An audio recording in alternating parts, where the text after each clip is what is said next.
Canberra and his group.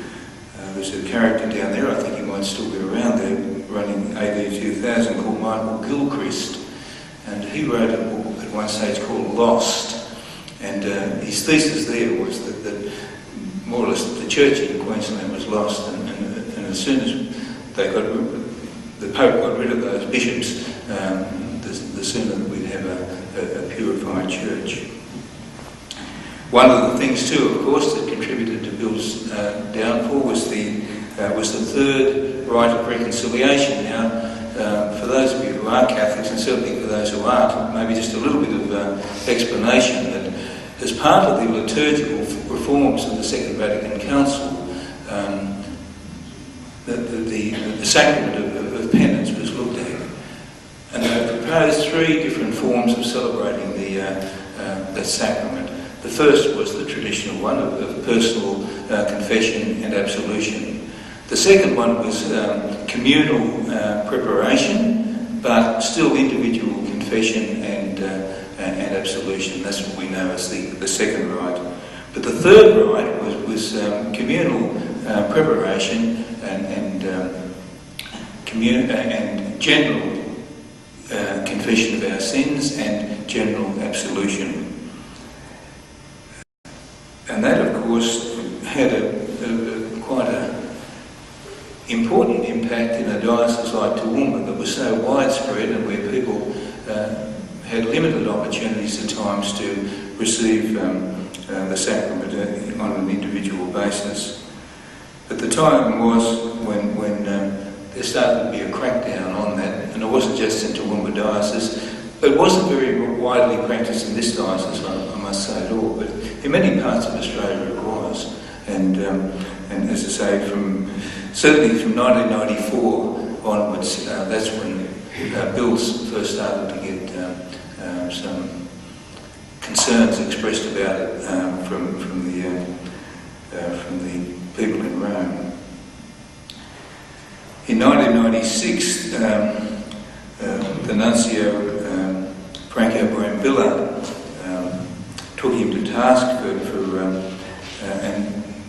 and again he was, I think, largely fueled by a lot of the people who were making complaints that really should not have been listened to seriously, but were. And one of the things too they were concerned about was lay leadership in parishes and so on. 1998 was the Oceania Synod of Bishops in Rome, but prior to that there was a so-called dialogue between some of the Australian church leaders and also their equivalents in the Vatican congregations. And that largely came about from a document that was put out towards the end of 1997, which talked about the collaboration between laity and clergy in the life of the church. And I must say that it was an abysmal document, really. It was really saying to lay people, just keep your grubby hands off the life of the church. And I know I spoke and wrote very strongly about it at the time. And I know when Cardinal Clancy came back from Rome, he was the president of the conference at the time, he assured us that that document really didn't have any relevance in Australia. There was all sorts of awful stories about what was happening in places like Holland, where priests were being locked out of the sacristy and all of that sort of thing. But the Cardinal was able to assure us that it didn't apply to Australia. However, early the next year, in a fairly secretive way that I was certainly excluded from, a number of the key Australian bishops were told about this meeting that was to take place in Rome at the end of 1998. And so secret it was that Archbishop Carroll, who really shared everything with me, didn't feel free to share with me that he'd been asked to talk at it and to give a presentation of that particular dialogue. And by and large, the Australian bishops were rolled at that. Most of them said that they found that the dialogue by and large rather positive, but of course it's all in the way it's implemented and who writes the minutes and And that's, of course, what led to this famous statement of conclusions, whereas Australia decided that Australia was, the Australian Church was too egalitarian, lay people were too involved, and there wasn't enough clerical input. So that was part of all the context in which the axe was starting to fall on Bill. The third right continued to be part of what he was being questioned over. But then, of course, there was the famous Advent Pastoral that he put out in 2006. And really, he was trying to address what were the challenges that the diocese was facing during that time. A far-flung diocese, and some of the things that he talked about that were necessary, he felt, to address the issue, was the ordination of married men, to look more closely at the ordination of women, and to look more closely at the recognition of the orders of other churches, and the whole question of collaboration and lay leadership. He got a fax, of all things, from Cardinal Lorenzo, who was the Nigerian cardinal, who was touted a little bit as a possible pope at both the last two conclaves. And he's the head of the congregation for worship, and that was the one that looked after the sacraments, so that's how the Third Rite came under all of that. And he got this just before Christmas, the 21st of December, summoning him to a meeting in February, and he was given two possible dates for that. Well, now, he had a whole lot on his plate at that time. There were some fairly personal issues too, in terms of people who were unwell, things were happening in the diocese, and in fact he was due to go to Rome anyhow in May, the following May, was to be a meeting of the English-speaking church representatives with regard to the whole question of sexual abuse. And Bill was deeply involved in all of that. In fact, at the time of his dismissal, he was actually the co-chair of the church's response to that. So that didn't go down well at all. They just saw that as being insolent. And one of the things that Bill would say too, in the course of all, and I'm not going to go into all the steps of what's involved, it's all in the book, by the way, but one of the things that mistakes Bill would say that he made was to treat Cardinal Lorenzo particularly as a brother bishop, and to be treated as an equal. That didn't go well down. That didn't go down well at all.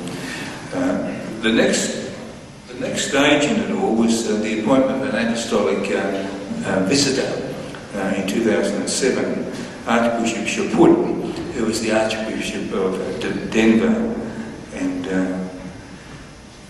and again the same issues came up. The Third Rite of Reconciliation, the question of those other issues that I spoke about. Another thing too, they talked about that he wasn't promoting vocations to the priesthood, and it was so long since they had a priest ordained and so on. And many of the things that appeared in that final report, which Bill Morris never saw, but some of which was relayed to him later, were those things that were just quite untrue. He was accused too of not promoting the catechism of the Catholic Church sufficiently. The whole question of his orthodoxy was brought into question. By that year we had a lovely nuncio here, an American called Ambrose de Paoli, and Bill found his treatment very fatherly and caring, and at the time when he was giving another step of the bad news to him, he put his arms around Bill and said, "Look, this is the worst day of my life." I noticed Peter Downing in the congregation, in the audience here tonight. Peter sort of ministered to Ambrose himself when he was in hospital in his last days.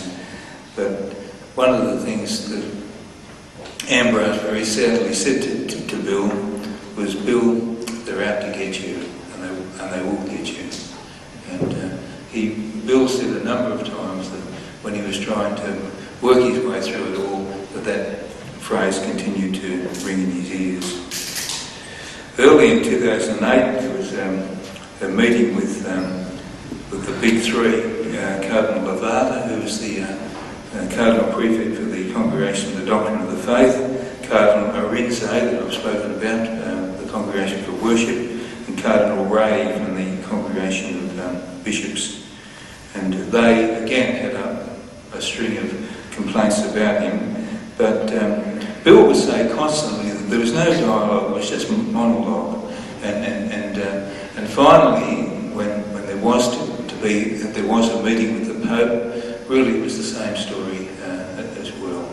That the Pope was obviously just giving out what he'd been fed by those three cardinals, and really all they wanted to hear was that I am prepared to resign, and Bill wasn't prepared to capitulate, because he said conscientiously he couldn't, because he didn't believe that he was guilty of what he was being accused of.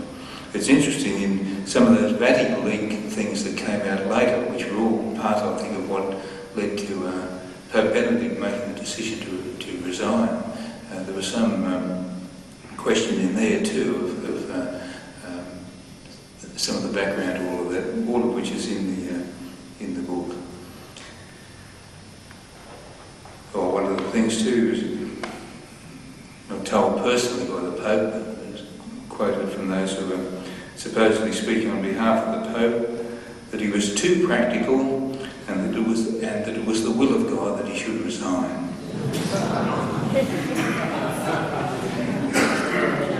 Finally, there was a whole series of steps leading up to it.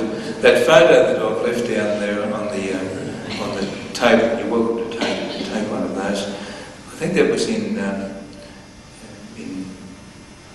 January or February of 2011, just a few months before the axe finally fell. There were the sesquicentenary celebrations in Brisbane at the time, and Bill and I had a photo together. He and I were good friends, of course, all the way through it all. There was to be, so finally was to be announced on the 2nd of May 2011 that his time as Bishop of Toowoomba would finish. I must say that in some ways Bill trumped them right at the end, at least in the timing of it all, because it was timed to be the 2nd of May 2011, 2nd of May being a Monday. But what Bill did was during that, towards the end of the week before that, wrote to all the parishes in the diocese to tell them what was going to happen, so that they'd hear it from him rather than be, getting bits of it in the media. And again, a lot of umbrage was taken at that too by the authorities in Rome. Of course, you'll imagine that at that next bishops' meeting, which we began to meet just a couple of days after that, that was really the hot topic of discussion throughout, with the promise to take it up with the authorities in Rome at the ad limina meeting of bishops the following October. But I've got to say that I wasn't at that particular gathering, but I think that all the movement was in one way again, just in terms of what was said. I don't think the Vatican in any way was challenged about what had happened. But with all of that, Bill's been tremendously positive in his reaction to it all. There's no trace of bitterness.